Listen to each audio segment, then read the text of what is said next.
छुआछूत की धूल में जन्मा एक हीरा भीमराव अंबेडकर मध्य भारत के छोटे से शहर महू में 14 अप्रैल 1891 की सुबह कुछ अलग थी। सूरज वैसे ही उगा था, हवा भी वैसी ही बह रही थी, लेकिन उस दिन एक ऐसे बच्चे ने जन्म लिया जो आने वाले समय में करोड़ों लोगों की किस्मत बदलने वाला था। बच्चे का नाम रखा गया भीमराव। उनके पिता रामजी मालोजी सकपाल ब्रिटिश सेना में सूबेदार थे और मां भीमाबाई सरल, संस्कारी और स्नेही महिला थी। भीमराव का परिवार महार जाति से था, जिसे उस समय समाज में अछूत कहा जाता था। यह शब्द उनके जीवन के हर मोड़ पर एक अदृश्य दीवार बनकर खड़ा रहता था। स्कूल की पहली चोट। जब भीमराव थोड़े बड़े हुए, पिता ने उन्हें स्कूल में दाखिल कराया। रामजी मालोजी शिक्षा के महत्व को समझते थे। वे चाहते थे कि उनका बेटा पढ़ लिखकर बड़ा आदमी बने, लेकिन स्कूल की दुनिया भीमराव के लिए आसान नहीं थी। कक्षा में उन्हें सबसे पीछे जमीन पर बैठाया जाता। न कोई उनके पास बैठता, न कोई उनसे बात करता।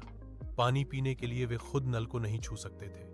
प्यास लगती तो घंटों इंतजार करना पड़ता कि कोई ऊंची जाति का बच्चा या चपरासी दया करके पानी डाल दे।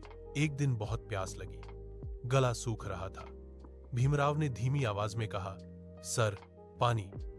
शिक्षक ने बिना देखे कहा, खुद ले लो। भीमराव चुप हो गए।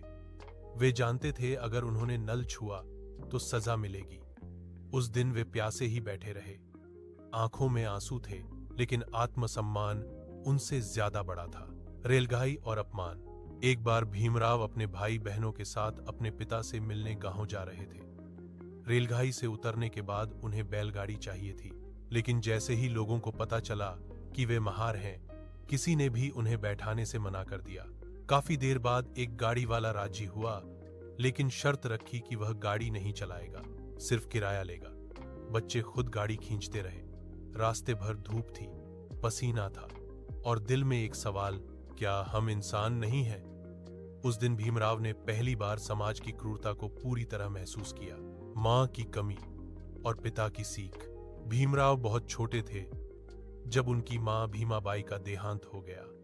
मां की ममता उनसे हमेशा के लिए छिन गई। अब पिता ही उनका सहारा थे।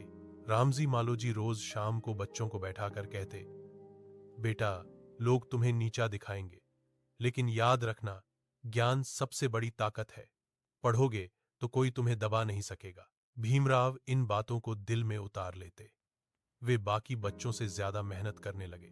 किताबों से दोस्ती। भीमराव को किताबों से गहरा लगाव था। स्कूल से लौटकर वे देर तक पढ़ते रहते।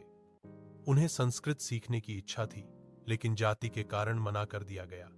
तब उन्होंने फारसी और अंग्रेजी सीखनी शुरू की।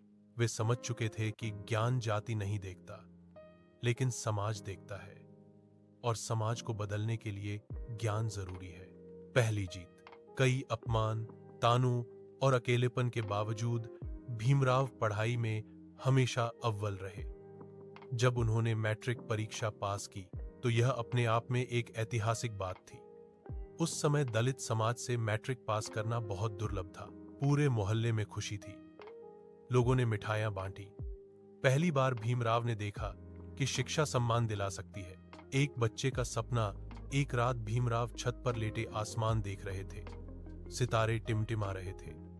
उन्होंने खुद से कहा, मैं ऐसा समाज बनाऊंगा जहां किसी बच्चे को पानी के लिए तरसना न पड़े, जहां किसी को जाति के कारण अपमान न सहना पड़े, जहां हर इंसान बराबर हो। वह सपना सिर्फ सपना नहीं था, वह एक संकल्प था। समाप्ति नहीं, शुरुआत। यह कहानी यहीं खत्म नहीं होती, क्योंकि यहीं से डॉ. भीमराव अंबेडकर के महान जीवन की असली यात्रा शुरू होती है। आगे चलकर वही बच्चा दुनिया के महान विद्वानों में गिना गया, भारत के संविधान का शिल्पकार बना और करोड़ों शोषितों की आवाज बना। लेकिन उस महानता की नींव रखी गई थी एक छोटे से बच्चे के आंसुओं, संघर्षों और किताबों से।